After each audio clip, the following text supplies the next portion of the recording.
Hello, welcome. Today we're going to be working on arithmetic sequence and series. In this case, we are working on two general forms. The first one being a sub n, where we're looking for an nth term, the 7th, the 10th, or whatever term. And the next one being the sum of a specific number of terms. We are going to continue and practice on these examples. The first one being to find the missing terms of the following pattern. The first term is 11 and the fifth term is negative 17. In order to find the missing terms, we start by finding the common difference. To do that, we need to start by looking for the fifth term and the first term and plugging in these values. In this case, I'll have a negative 17, an 11, and a 4D. In doing so, we will be able to find the common difference. And in this case, our common difference is negative 7. Because of that, we are now able to find the missing terms. I will produce a positive 4, a negative 3, and a negative 10. Alright, let's look at our next example. Find the sixth term of the arithmetic sequence given that the 9th and 14th term are the following. First, you need to make sure that we have the following information. Do we have the first term, whatever term we're looking for, and a common difference? So let's start by looking for the common difference. I am given the 14th and 9th term, so I will be using them.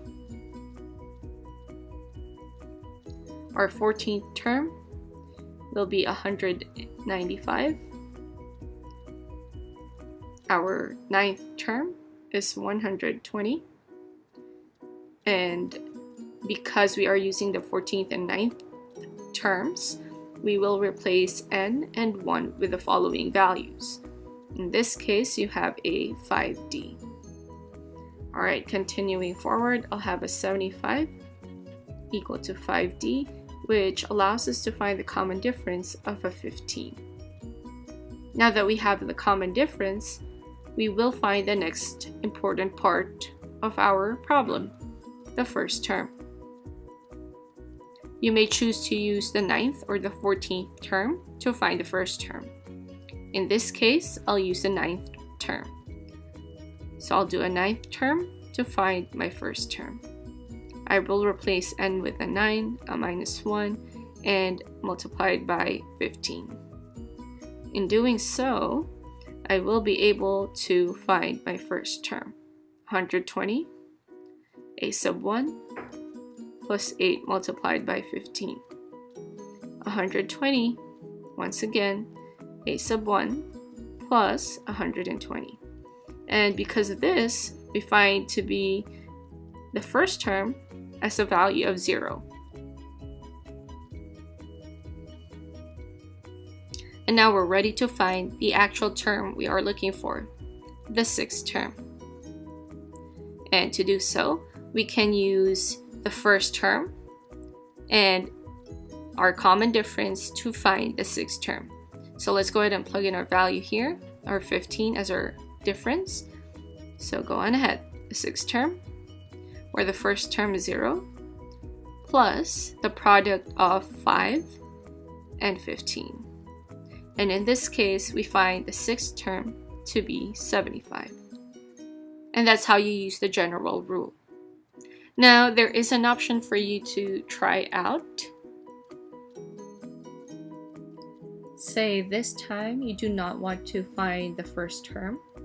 What you can do is to manipulate the n-1 term in order to use the 9th or the 14th term to find the sixth term. So how does that work? Let's take a look at this. I'll do both cases where I will use a sub 9 and a sub 14 to show you. Alright, let's start.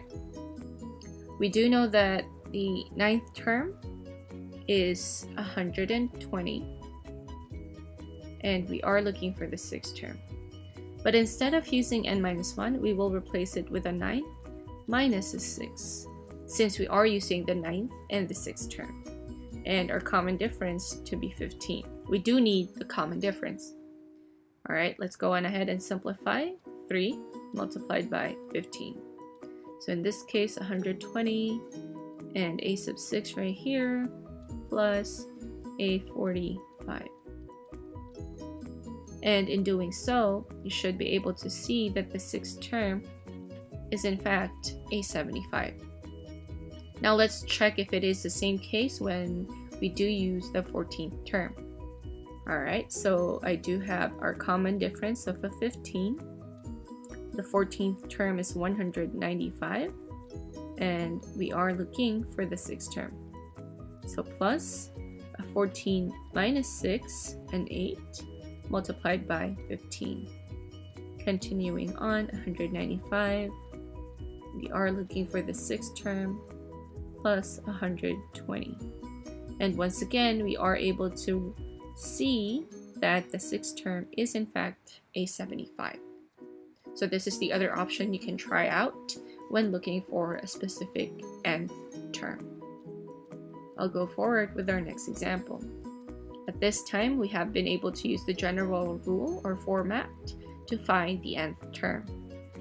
In this example, we are going to be looking for the sum of a specific number of terms.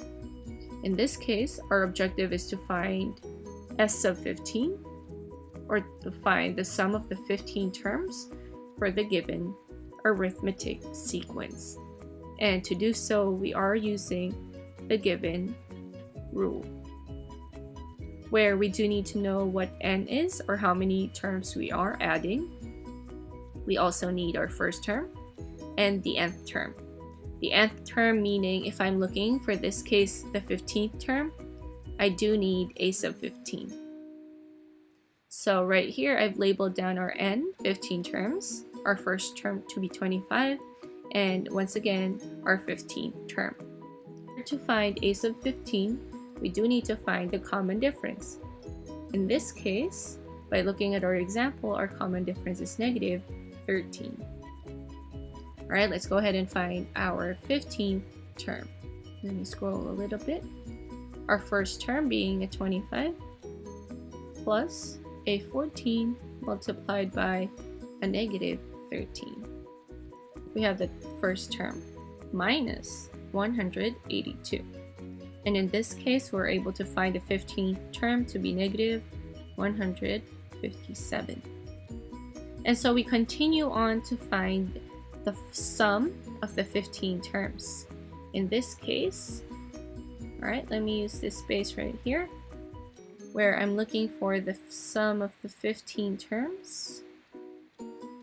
I do need to find n. In this case, it is 15 multiplied by our first term, which is 25, plus the 15th term to be negative 157 all over 2. And you can always feel free to do this manually, step by step, or you can type the entire expression into your calculator. At the end of the video, I will show you how to type in the expression in your calculator. And to find our sum, it is a negative 990. So that's how you use the rule for the sum of an arithmetic sequence. Let's go forward and try another one. In this case, we are looking for the sum of the 12 terms given the arithmetic sequence. Let's go ahead and check the information that we need. We have our n to be the 12 terms. We have the first term, and our a sub n will be our a sub 12 since we do need the 12th term. But also we need to check for the difference. In this case, we find the difference to be a positive 4. Let's go ahead and find the 12th term. I've already started to plug in our values, the 7th term being the first term. And minus 1, I use 12 minus 1 because we are using the 12th and the first term. And of course, our common difference. Simplifying further, I have a 7 plus 44, and our 12th term is actually 51. So in this case, let's go ahead and find the sum of the 12 terms in our pattern. We do know that there are 12 terms, with the first term being a 7, with our 12th term being a 51, which needs to be divided by 2. And so the sum of the first 12 terms in our sequence is 348.